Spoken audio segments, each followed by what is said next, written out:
consecutive integer problems are surprisingly simple, but the way they're written, they seem extremely difficult.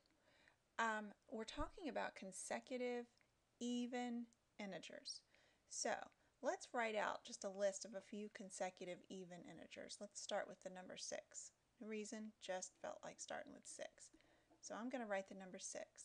The next even integer, 8.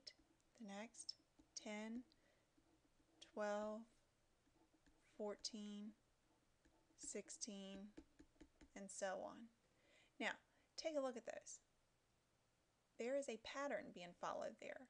Your first number, we'll call it our starting point, x.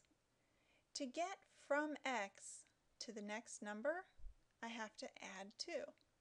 So the next number is x plus 2. X, again, my starting point. I'm always referencing back to my starting point. How do I get from x then to my third number in a row?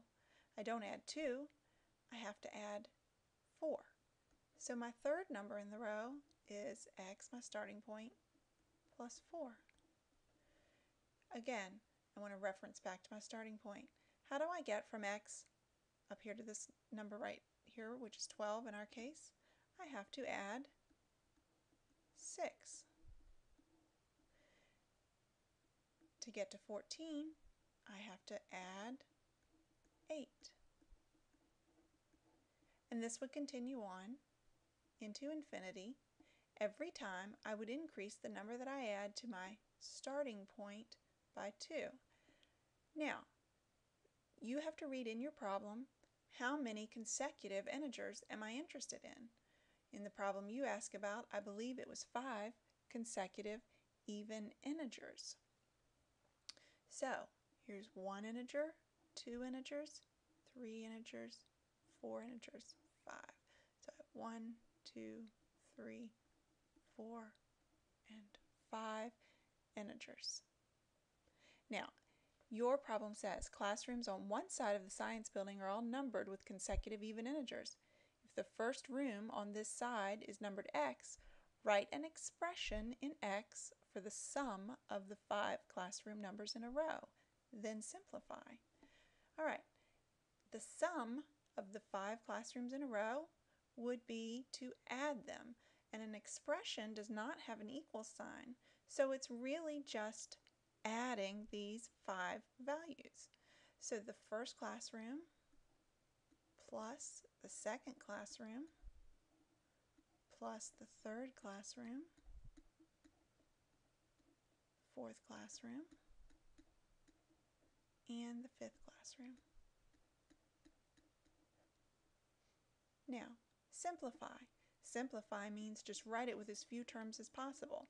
In algebra, we don't want to write all these x's out in a list. We want to write them as just one x with a coefficient in front to indicate how many we had listed out there. So we have 1, 2, 3, 4, 5 x's. Put those together and say 5x. Now I want to put together my variables. Or not my variables, I'm sorry, my numbers. I have 2 plus 4 plus 6 plus 8. So I have 2 and 4 gives me 6. 6 more give me 12 plus 8 is 20.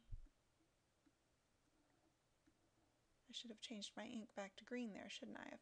So my final simplified equation is 5x plus 20.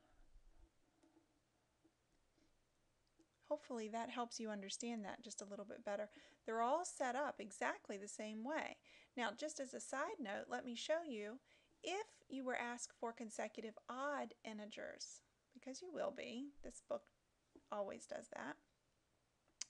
Make a list of some odd integers that you know, any numbers that you want to use, start anywhere you want. I'll start with 3 and go to 5, 7, 9, 11, and remember, the first one is always x, and we always refer back to the first one to write whichever one we want after that. Now, I'm going to erase that because that was pretty sloppy. It's not easy to write with this pen tablet, you know. To get from 3 to 5, I add 2. To get from 3 to 7, I add 4.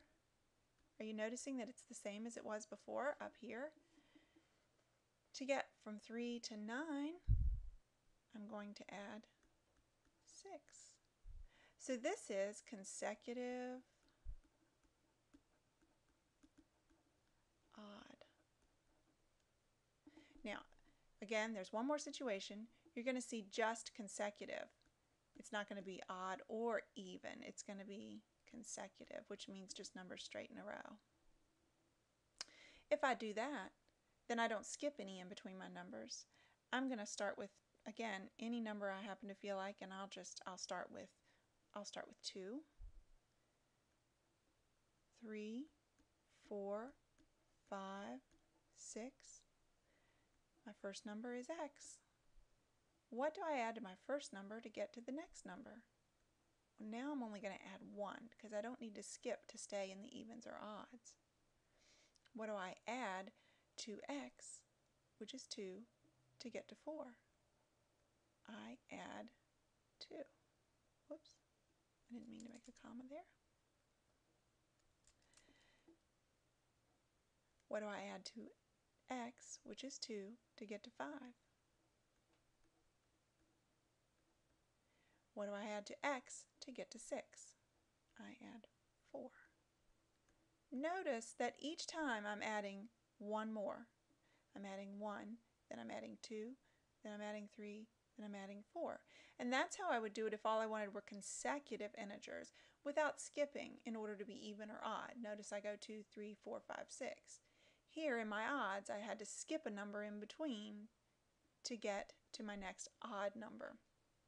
And in our original problem, we skipped again. We skipped from 6 to 8. We skipped the 7 that was in there, which is why we add them 2 at a time so that we can skip.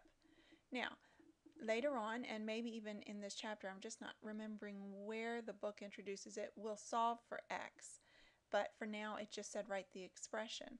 So hopefully this helped you. This would have been the answer to the one you're working on for your science building.